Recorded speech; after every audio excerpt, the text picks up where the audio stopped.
music.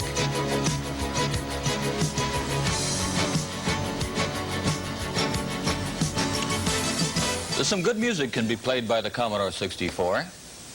It has a built-in chip which is called the Sound Interface Device, the SID. I think Commodore planned to call it the Sound Interface Chip until they thought of how it abbreviated. Then they decided on Sound Interface Device. Now it does a lot of good things, and you've heard some of the sound effects and music played during the games. I'd like to show you how some of that happens. We won't talk about the special sound effects. Those can be done by any old chip. I'd like to talk about music. That's where some of the quality of the SID chip really comes out. The first thing that we should talk about in music to understand waveforms, to understand how it works, is waveforms. That's the basic sound that any instrument produces. It might be mellow, it might be sharp, it might be thin, it might be brassy, but every instrument has a certain waveform. Now, I've set up the computer so that it will play the next few notes rather like an organ. That is, when I hold down a key, it will play the note. When I let go, it will stop immediately. And so what we're going to do is concentrate on the waveforms we can hear. The first waveform I have here is a triangular waveform. That's soft and mellow. It's the sort of sound you might hear from a flute. Let's listen to the triangular waveform and hear its mellow sound. Pretty good, pretty soft, right? Not all instruments sound that mellow, however. Sometimes we want a little edge on them. Sometimes we'd like to have a bit more harmonics, as musicians call it. In that case, we might choose another waveform called a sawtooth waveform. Now, a sawtooth waveform, as you might suggest from the name, has a bit of an edge on the sound. It's much sharper, and in some ways, it's much richer. Let's listen to a sawtooth. Sounds quite different, doesn't it? And yet that really isn't the whole combination of waveforms that we can use for instruments. There are several others in there too. Sometimes instruments have a rather thin and perhaps reedy sound to them. That's called a pulse waveform. There's more than one kind of pulse waveform. I'll play the thin one first. We'll call that a pulse wave, and you'll hear what it sounds like. It's a little thin, it's a little sharp. Listen. Okay, no mistaking that, and yet sometimes we want it. Finally, the last kind of pulse wave is a particular type called a square wave. That sounds rather rich, a bit brassy. It sounds a little bit like the sawtooth, but not quite the same. Let's listen to a square wave waveform. Okay, that's pretty good stuff. Now, we've listened to the basic waveform, except for noise, which is used for drums and gunshots and things like that. But now let's talk about something else. Apart from the basic kind of thing that the instrument sounds like, its basic waveform, there are other things that give the instrument its characteristic sound. And that's how quickly the sound starts and how the sound stops. We use the terms ADSR, which stands for Attack, Decay, Sustain, Release, to describe how the sound starts, holds, and stops when an instrument is played. In fact, we call this the waveform's envelope, but we don't have to use this term.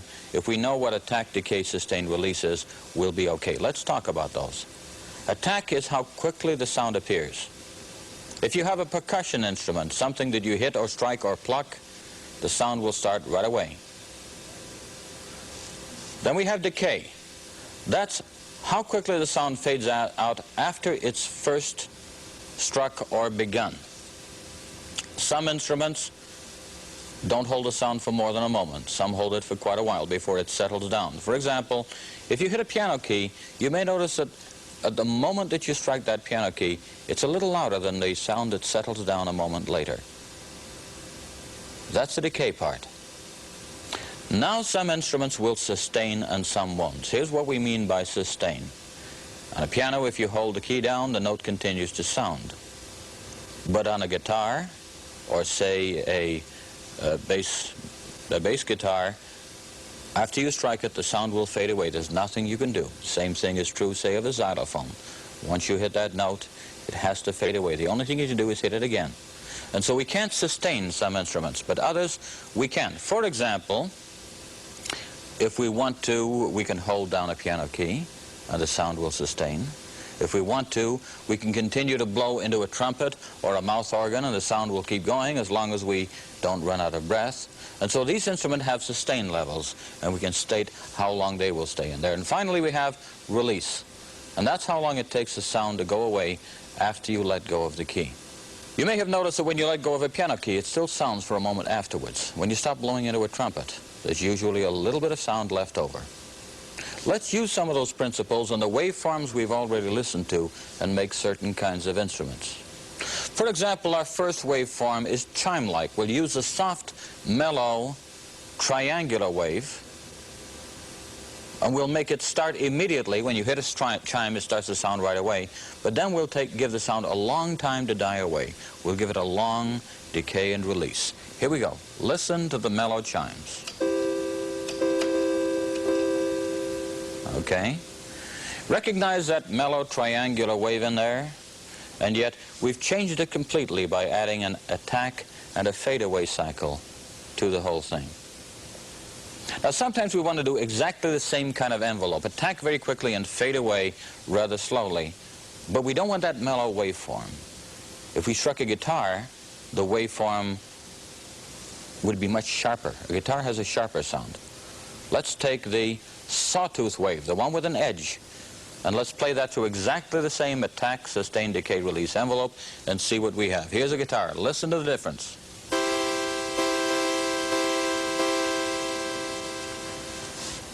Now that sounds pretty good.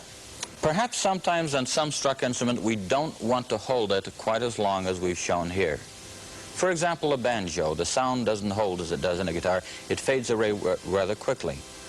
And so perhaps we could once again change to the rather thinner sound that a banjo would give us and say, and let's have a fairly fast release, a fairly fast decay on this one. Let's listen to how the sound would change. We're going to the pulse waveform and listening to a fairly fast attack and a fairly fast decay and release. Here we go. Once again, it's different. The envelope makes quite a difference. Finally, all of the things we've talked about so far have been fast attack, instruments that we strike, percussive things, things that start to sound right away. Other instruments take time for the sound to build up. For example, a trumpet, a mouth organ, or even when we're bowing a violin, it takes time for the vibrations to reach full strength. On those we want a slower attack and perhaps a medium sort of sustain to hold the level as long as we want to. Let's listen to the difference. I've set up a square wave for the bold, brassy sound of a trumpet, and I've set a moderately slow attack. Listen to how the sound comes in, and a moderately fast decay. Listen to it fade away. Here's a trumpet. Do you hear the difference? That's the way that we can put forth the basic waveform, which gives us our music quality, soft or rich or mellow, together with our envelope, which tells us how quickly the sound appears and disappears, to give ourselves a real musical thing. Now, we've been playing three notes, but we've been playing them all with the same instrumentation. Let's play a little tune here. Okay, let's play a little tune here which uses three different instruments, a bell-like or chime-like instrument to carry the melody, something sounding more like a mouth organ to carry the second piece, and down on the bass there's probably a big bass guitar or something that sounds like that. Let's listen to a little music here.